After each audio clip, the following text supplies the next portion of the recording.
Hello, and welcome to episode 11 of the dystopian novel They Said There Was. And we're on chapter 36 today. By late November, the food had run out completely, and the bills were piling up, with nothing he could do about them. He missed tea terribly, and coffee, which was the first thing to go, as it was one of the most expensive things that didn't fill your belly. He must have lost weight because the belt on his suit had to go in a notch. He had relished the porridge, which surprised him, before that ran out. The rice was disgusting, soft but hard on the inside, and stuck to the bottom of the cooking pots. Something terrible. He'd tried to make the tea last as long as possible towards the end, because life without tea seemed unimaginable. But even reusing one tea bag over and over each day led to the last one being used eventually. He'd never cared about food before, but now he thought about shepherd's pie and spaghetti with the red sauce Deirdre used to put on it a lot. The spaghetti he'd found in the press had gone weeks ago, the last of the rice just the day before. Now there were only dry vegetables marked soup mix left, and he'd had to study the label to find out how to cook them, because even the little tins with things like raisins and different types of seeds that looked only fit for birds had been tried and then finished when other things had run out. The soup mix made a big pot of mush of different colours, and it made his bowels open after a large bowl of it. On-filling as it was, gave him stomach pains in the middle of the night and had him rushing to reach the toilet before the diarrhea came. He was weak afterwards, but well enough to clean the toilet bowl with the scrubbing brush and the copious amounts of bleach they'd bought at the start of the pandemic. They had more of that than food, he noted wryly, with his stomach growling again, even moments after emptying. He was weakened enough by the bout of indigestion to sleep well at least, although he dreamed of the metaversal environment and seeing Bruna and the doctor, both looking at her hand with the ring on it that he'd given her. There was no point in going to the shop anymore. Not only had he no money, but he'd no phone, because he'd no electricity now either to keep it on. The electricity had been cut off after the second month went by, and he couldn't pay, and the internet connection had gone weeks before that. Bruna was gone forever, and nobody would want him, as he was a man with nothing, standing in the dark, looking out at an empty street with few signs of life in it. He saw her again a few times, though, the woman in the green coat, without a mask. He went into the back garden, as he usually did, whenever he saw her approach her house, to see if she emerged. She was something to look at least, and her behaviour was odd enough to be interesting to him.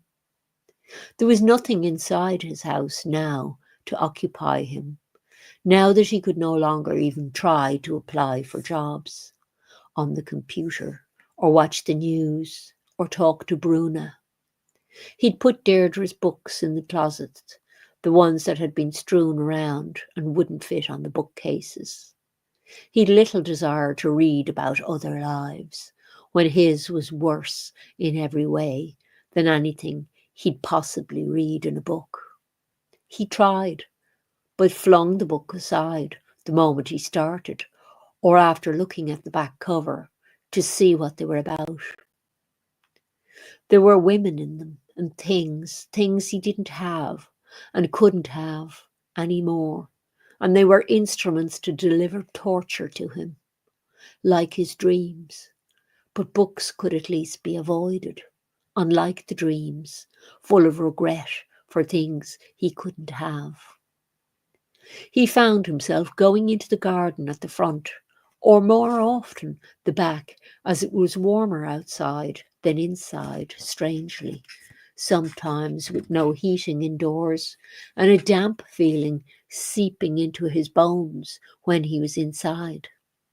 He wore a jersey belonging to his wife, sometimes to keep the cold out, but didn't like standing in the front garden or walking around there, maybe observed through the neighbours' windows, as he thought it might look pointless, circling to stay warm, in a jersey that had a large flower on the front of it. They might think him odd, so he gravitated towards the back of the house and looked through the space in the bush when the woman next door was outside, to try to discover what she was at. One day, as he was watching her, careful to drop to his knees first and peep out to the side to ensure he wasn't spotted by her, she addressed him. She looked straight to where he was crouching and asked, "Do you mind my asking, what are you at?" He straightened up quickly and tried to look normal. "Sorry, what?" he asked, trying to look innocent through the leaves that separated them. "I'm just wondering, because you're watching me quite a bit from your little vantage point there," she said. "And I'm wondering what's so interesting about me. Just out of curiosity, like." "Oh, God, another cheeky one." "I'm Chris, by the way. Who might you be? I don't know your name. Not being the nosy type, you see." She was calling him nosy, and it was a shock to find out she'd seen him watching her. How many times now? He'd checked almost every day, sometimes a few times, to see if she was out there. "I'm Robert," he said. "Pleased to meet you," hoping that good manners might divert the conversation away from difficult questions while he thought of an excuse. He didn't have one. "I just wondered what the smoke was," he said, suddenly thinking, well, why not, after all? That would be a perfectly reasonable thing to want to know, why someone was lighting a fire and blowing smoke all over the place. She stared at him a while as he shifted slightly, first seeing her with one eye through the leaves, then with the other to see what she'd say next. "I'm cooking something on it. A cup of tea.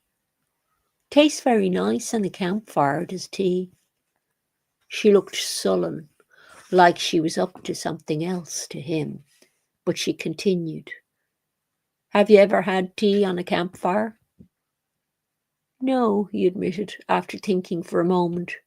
He and Deirdre had cooked on camping trips sometimes when they first married and went on cheap holidays, or Deirdre had cooked, but it was over some kind of gas cylinder thing. In the caravan they'd hired, usually, in case it rained outside. He'd never cooked any tea on any campfires. He wasn't in the Scouts as a child, although he did collect coins for a short time. "Do you want to taste some? I made a pot full, so I can reheat it later if I want to. It's just ready." She had lost the sullen look a bit, with her brows not having the line down the middle like Deirdre's when she was annoyed with him about something. She didn't look like Deirdre very much. She was shorter and older, with her hair more grey than it had looked at the shop when he'd seen her with her hat on, that she was readjusting now, taking it off, then putting it on again, and arranging bits of hair over her ears, which looked rather red. It was cold in the garden, he remembered, watching her rubbing her hands together before shoving them into the pockets in her green coat, which seemed to have several layers of clothing underneath, because her body looked somehow too wide for her head, as it hadn't the last time he'd seen her arrive back to her house. The mention of tea was making his mouth water. He hadn't had any tea in the house for maybe a few weeks, maybe a month even. Time seemed not to be marked any more by cups of tea or anything else, just oddly frozen somehow. Yes, okay, he said, trying to sound not pushed one way or the other. I suppose I could try campfire tea just to see how it tastes. Okay, wait a sec. I have to go in and get another cup. He leaned forward to watch her move towards the gate that led to the side door of the house. She disappeared out of sight, with the bush obscuring his view, but re-emerged quickly, going to the fire pit to retrieve the pot and pour after putting the cups together, and putting on gloves to grab the handle of the pot with one hand and take the lid off the pot with the other. He noticed she didn't put any milk in it. You forgot the milk, he said, as she carefully passed a tin cup through the thinnest part of the bushes for him to take it. It's nettle tea. It doesn't need milk. He stared into the white tin cup. It was filled with green liquid. A hippie tea drink. He'd seen his wife's friend drinking something similar once in the house, leaving the dregs of it on the side table, and he'd asked his wife what the hell was that. He would have given anything for real tea, with real milk, instead of this green thing. It's very good for you. Give it a try, Robert. You might like it. You're looking a bit peaky lately, if you don't mind my saying. You're not on well, I hope. How would she know if he was on well lately, he wondered. How would you know, he said, before thinking. Well, if you can see me, I can see you, you know. The bitch was smiling. She'd been watching him, pretending not to, while spying on him secretly. Have a shot of the old tea there before it goes cold, she said, before turning to stare at the fire. The fire is nice, isn't it? It's very smoky, actually, he said, putting his other hand round the cup, which was warm. He looked at its contents for a moment before taking a small sip. It warmed his stomach, but tasted awful, like drinking grass. Do you like it? She turned again. It's not as nice as ordinary tea, he replied, hoping he'd be offered proper tea with milk. I'm sorry, I don't have any at the moment. You get used to new tastes after a while. And as I say, it's good for you too. I mean, look at me, fit as a fiddle. She was laughing stupidly at a joke about the fiddle, clearly as mad as he thought. He finished the tea, though, as he liked the heat in his stomach, and when he'd finished, he handed the teacup back through the bushes, said thank you grudgingly, since it was not very acceptable as tea, then went back in the house. Chapter 37. He'd gotten used to the soup mix, but it was tasting a bit off by now. The fridge no longer worked, of course, but the mix could be made palatable by heating a bit on the old camping cylinder that had a ring you cooked on over the top. It ran out of gas before it was even heated, and he had to eat it cold. It wasn't even worth wasting a plate on, this slop, he thought, so he ate at the kitchen table, out of the pot, with a spoon. The next morning serving would be cold then. Hot or cold, it didn't matter. It was still slop. Slop which needed to be cooked if it came dried, as the soup mix bits of vegetables did. He still had some left, but nothing to cook it with. The cooker in the kitchen worked on electricity too. He left the pot soaking in the sink. He discovered the cooked-in bits that went dry didn't if you left them in water for a while. Then you could scrape them off easier to use the pot again. He didn't even have warm water to wash things in now, as that worked off the heating, which was run by radiators on electricity. He stood in the living room looking at the street lamps turning brighter as they did, starting out orange as dusk set in. Then over the next hour or so, turning brighter, until they were pools of light in the dark street, looking like artificial stars in a line, forming a constellation. If he had stood in the middle of the road, it would probably look like a runway in an airport. It was hard to tell the time now. The last of the batteries had been taken out of the clock and used for the radio to keep it on for some sign of life before they stopped working. He didn't think he would miss humans, but he did somehow. Most mornings now he woke up with the sunrise instead of with an alarm clock. At night he found himself going to bed a few hours after dark because the candles he'd found, stored in the tiny attic with the camping tent and stove, were running out, but also because it made you more tired when you were sitting in the dark. Often now at night he'd step outside for a few minutes to look at the sky, which was much brighter when you didn't have lights on in the house. And it had a lot of colours in it as well, right up until the moment the sun went down. Then the colours changed to blues and purples. Then you could see the stars coming out, more of them, if you waited and kept looking.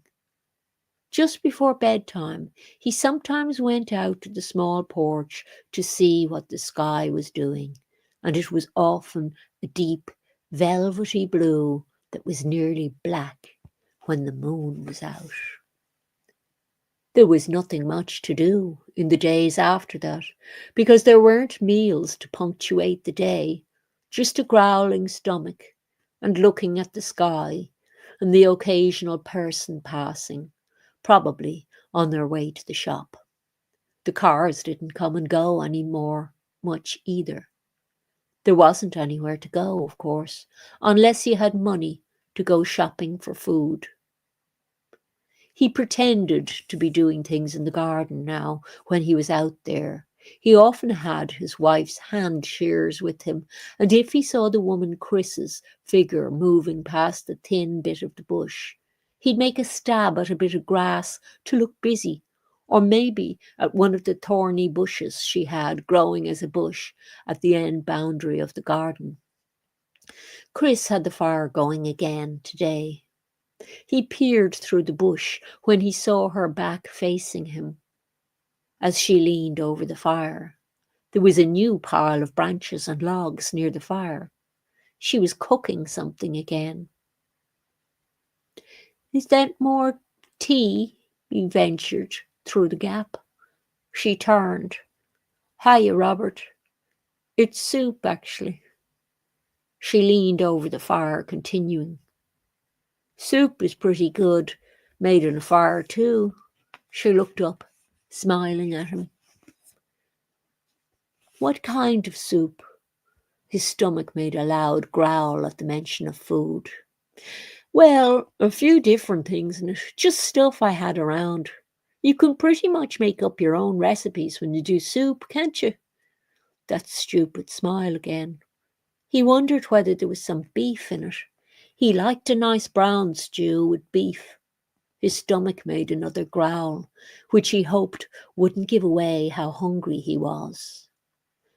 Are you feeling brave today? What? You can try a taste if you're feeling brave. You sound hungry, unless I'm mistaken, she added. She had lost the smile. It's food. It'll taste okay and interesting, and it does a body good getting food. He wondered if she could tell he was hungry somehow. Okay, I'll try it. Robert, I'll have dishes, but I'll just spill it passing it through the hedge. I don't think it'll fit. You'll have to come round to my garden, or if you prefer to eat it at home, I'll pass the dish over the garden wall. She pointed to the gate. At the side, and you can leave the plate back another time. I'm eating mine by the nice fire, personally. It's got a good heat, and it's a pity to waste it on a pleasant day like today. It was a dry day, and a watery sun was trying to heat the garden, but failing, instead flooding it with light. It was at least bright outside. The house was quite dark at this time of year, even in the daytime, without Deirdre's lamps turned on. Okay, I'll come round, he decided.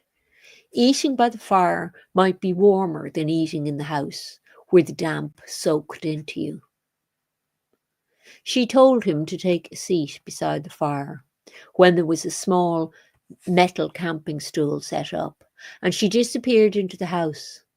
While she was gone, he took his wife's gardening gloves off, pulling at them hard because they were several sizes too small, and warmed his cold hands over the flames. There was smoke, but it was blowing the other way, towards his garden and away from where he sat. She returned with the plastic chair. Would you prefer this one? And I can sit here. The white plastic one did look a lot more comfortable than the small, rickety thing he was sitting on. So he stood up and waited for her to reposition the two seats so that they weren't near the smoke. They were far too close together for the sake of the rules, and he pointed that out. She paused, her hand on the back of the white chair, and said, Well, feel free to move it elsewhere then. He moved it to the opposite side of the fire and sat down. What's in the soup? She was still stirring it and had 2 soup bowls and some spoons and a tea towel laid out on the grass. Well, you know those nettles you're so fond of, she said, in a way that suggested it was a question. There are some of those in it, and there are also other vegetables. Do you know what sheep's sorrel is? No. He hoped it wasn't just vegetables. Stews and soups should have meat. It's another thing that people tend to think of as a weed, but it's full of goodness. Then there's another ingredient in there that's all natural, but will surprise you when you taste it. It's very filling and tastes really interesting. She liked the word interesting and used it a lot, he noticed. What could be interesting about vegetables, unless the mystery ingredient was some meat that he was supposed to guess? She handed him the dish. It did appear to have some sort of meat in it, which looked like chicken, a relief, since the soup was the same terrible green colour the tea she'd given him had been. His stomach started howling loudly, anticipating an incoming meal it badly needed. Well, you're hungry enough to enjoy it, I bet, she said, obviously having heard the sound. She'd started eating hers already, and had fished out one of the bits of chicken with her spoon, then started eating it in her fingers like a savage. He'd seen people eat like this before, whole meals at fast food restaurants which came wrapped in paper, and you didn't use a knife or fork with, because the food was like a sandwich, and the potatoes sliced into tiny fried chips, which a fork would be useless with. The drinks all came in paper, and you used a straw with them, because they were designed not to spill if you were saving time having the drink while you were driving home or to work or somewhere else. Those were the old days, and this food was all that was on offer now. He wolfed it hungrily. The chicken pieces were very chewy and didn't taste at all like chicken. He didn't care. It was hot, and his stomach wanted it badly. He ate the biggest pieces of whatever the white stuff was first, washing it down between bites with the green fluid that had nettles in it. The nettles didn't sting for some reason, like ones he'd been stung badly by in the garden when he was cutting it back for the arrival of Bruna. "You were very hungry, weren't you?" She was looking at him, stacking the plates as he was wiping his mouth. "I forgot to get eggs this morning," he lied. "Robert, it's not just you, you know. You're not the only one." What the hell was she talking about? He tried to tune her out and concentrate on the wonderful sensation of fullness in his stomach, which he hadn't felt for days. "They're starving us out. First they tried to kill us with injections and not treating the real illnesses. Then they made everyone lose their jobs. And now they're just plain old starving us." She was staring at the fire, looking sullen. "Who?" "The government." "Well, all the governments, really. You must be starting to realise it now. I mean, since you were put out of your job and are hungry yourself now. There's no work anywhere anymore. And they want to kill off the people they think of as useless and just keep the ones that they can use, you see." She'd turned to him again and was questioning him about something he really didn't see at all. He knew she was crazy and he should go home now that he'd finished the meal. I don't know what you mean. No, I don't see." How could she know he'd lost his job? He'd never seen her talk to the neighbours, and she'd be banned from the shop since she didn't have an injection if she was sitting there with no mask, even as he was putting his back on after the meal. "Robert, the virus was all a big hoax, a scam to get people to behave while they reorganised society to the way they wanted. They wanted people to lose their jobs because it's cheaper for them to keep everyone at home. They're going to bring in some sort of living allowance that you can get if you do everything they say. Only everyone won't get it, just their friends and people who follow all their orders. I know it sounds unbelievable, but not as much so when you're living through it. Look at your own situation, Rob. You don't even have a wage to keep your electricity on. And my guess is that you are now at the starvation point, like everybody else." He was stuck to the chair now, in horror. She knew all about him. The electricity, the lack of food, the loss of his job. How? He hoped she didn't know about Bruna as well. She must know about Deirdre, if she knew the rest. She continued, as though his silence meant permission to go on. "How did you know about the job?"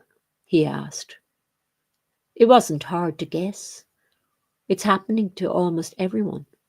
I saw you getting thinner and thinner, and you look ill. Then when your lights went out at night, I knew. First, they took your job away, I bet. Then you'd no money. What did you work at?" Robert was shocked that his situation was visible to everyone else. He thought he'd been hiding it well and managing to keep up appearances so the neighbours wouldn't gossip around in the shop. There was no point in denying it. Apparently it even showed in his body, which he hadn't been taking much notice of except for the hunger that was constant and the cold which permeated the house. and him, now that there was no heat and it was winter. I worked in the Human Welfare Office, he admitted.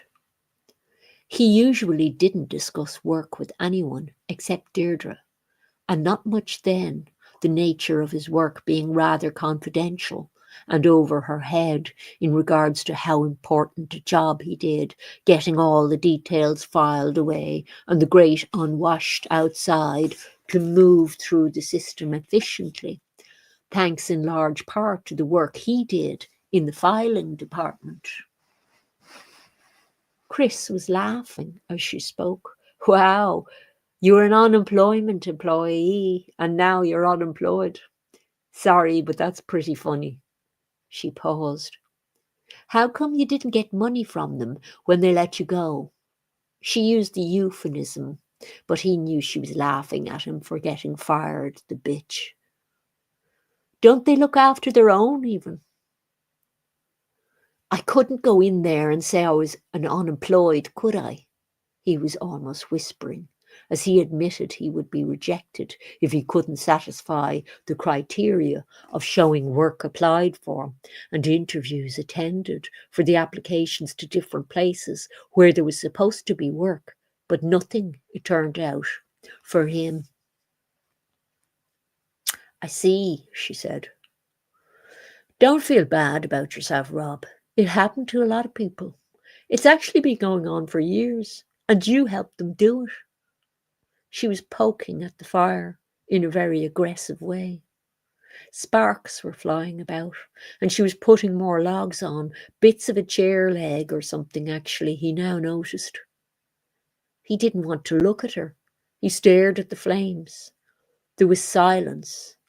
Then she said, I'm making tea if you want some. He said nothing, but watched her move towards the house with the soup pot in hand. She returned with another pot and a jar with green stuff in it. It's the nettles, she said, noticing him looking up. I dried them before the last of them died off for the winter. You see, I'm hungry too. She looked at him in a defiant way, her expression reminding him of Deirdre's just before she'd gone on one of her cursing tirades. He hoped she wasn't going to be angry with him. He felt too tired for that. The food had made him feel sleepy and lethargic.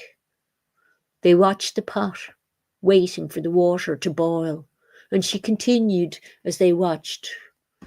I lost my job 2 years ago. Nothing fancy, just one of those 0-hour contract things. What's that?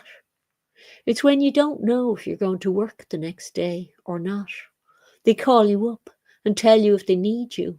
It was a restaurant in a big pavilion in the middle of the city. I'd get the bus some days and get all the way there in my uniform and everything. And they'd just say, go home. We don't need you today. You must know what a 0-hour contract is working in the unemployment office. He didn't. He shook his head a bit because she wanted an answer of some sort. They can let you go at any time and you don't have any money coming to you to tide you over when they do. Then you don't have enough money to live on because you only get a few hours work a week. Then, she continued in an angry voice, looking at him in the deranged way Deirdre had, with the line appearing between her brows that meant trouble when Deirdre did it. Then they tell you at the unemployment office, the one you worked at, that it's your fault you lost your job, and ask you what you did to cause trouble that got you fired. Oh, you got fired, did you? He could feel one side of his mouth tightening upwards in a smile. He'd seen his opportunity to stand up for himself during her attack on his office and himself. She clearly was a troublemaker. Everything about her would make any boss want to get rid of her. No, Rob, they let me go, like you. I bet they told you down at the unemployment place that they were overstaffed and had to let you go. That's what they've been doing with a lot of people. I figured it out when I saw all the shops shutting, then started seeing the lights go out, one by one, in all the poorest people's houses. Then the next ones, a bit higher up on the social scale, like yourself, Rob. Your lights have started to go out too, and you're the ones they want to get rid of next.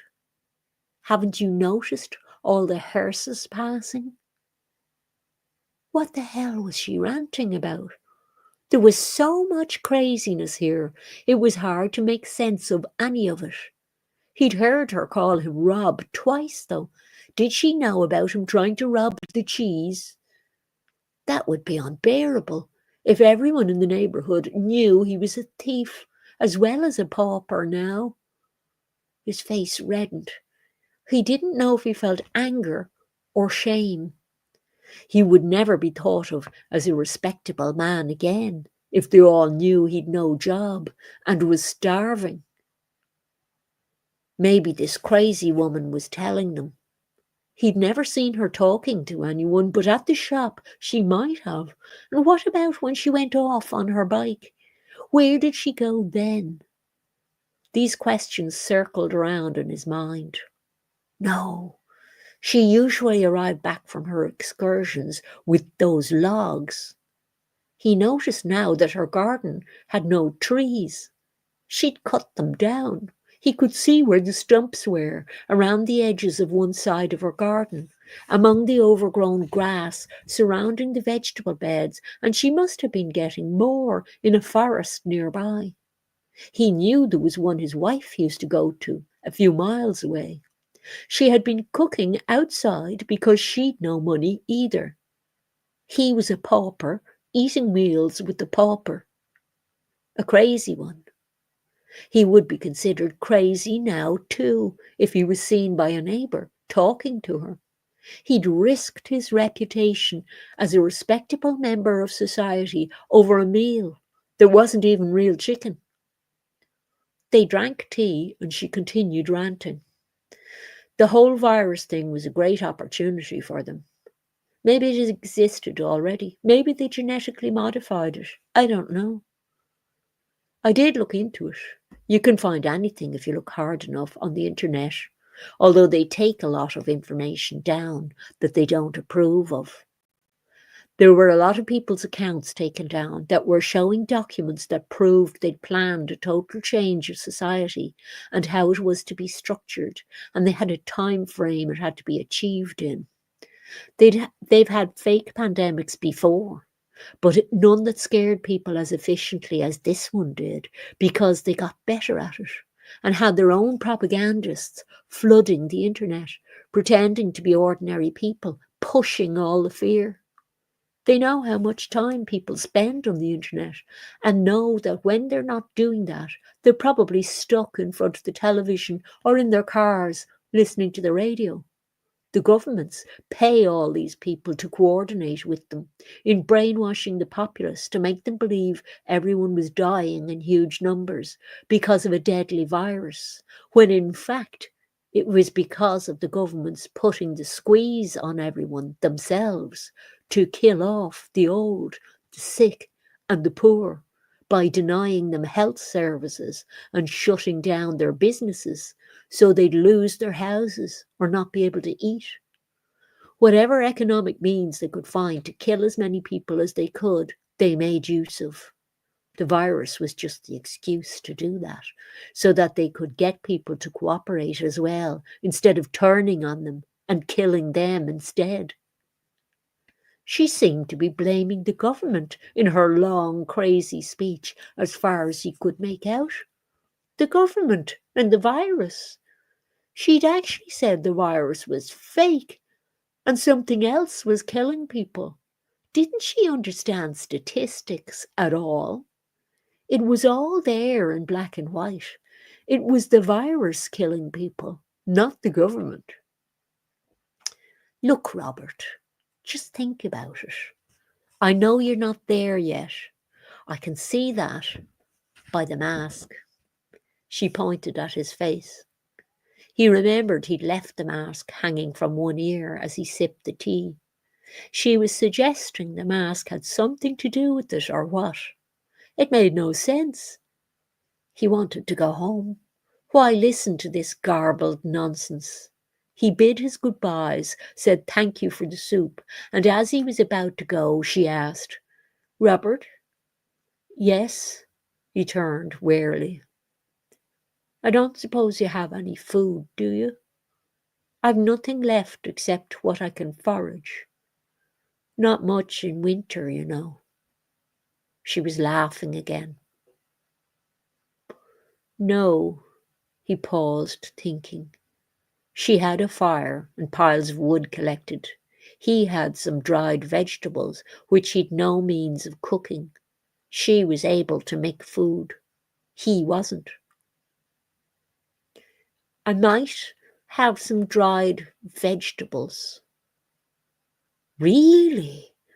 She sounded excited, and when he looked at her, he thought, she'd eat me if she had a chance. She's like a cannibal, dancing round her pot over the fire. He thought of the pictures he'd seen in old comic books his father had kept from his youth of black-faced savages with huge white lips and eyes in grass skirts, and an explorer being boiled alive over the smoking pot. Her eyes were widened, just like the savages, and the teeth showing in that grimace. He thought a bit more before deciding. Yes, you can have some if you share it. Fantastic. I'll make a veggie stew for us then. I don't suppose you have any flour, no? I could have made bread over the fire with that if you'd anything left at all. I make good bread. Never mind, we have some vegetables. She was looking for more food after he told her about the vegetables. No, I don't think so. There are some things in Deirdre's presses, but none of it looked like anything you could eat. I tried. There might have been flour, but I'm not sure, he added. He'd remembered trying spices after finishing the seeds, but you couldn't eat them, and some of them tasted awful. He'd had to drink glasses of water to get rid of the taste. Wait up, Rob. I'm coming with you to check what you have. The spices might help the soup along, and they have nutrients in them too. You can see what I have in my place when you bring the vegetables tomorrow, just for the sake of openness and transparency with each other. There's nothing, to be honest, except some bark. Surely she didn't say bark. We're in a fight for survival. He didn't know how to extricate himself from this situation that was developing. He didn't want her in his house, but she was following him as he walked up her path and had swung herself over the wall to wait at his front door as he went up her path, then turned to go into his house. She was fully expecting to go inside with him.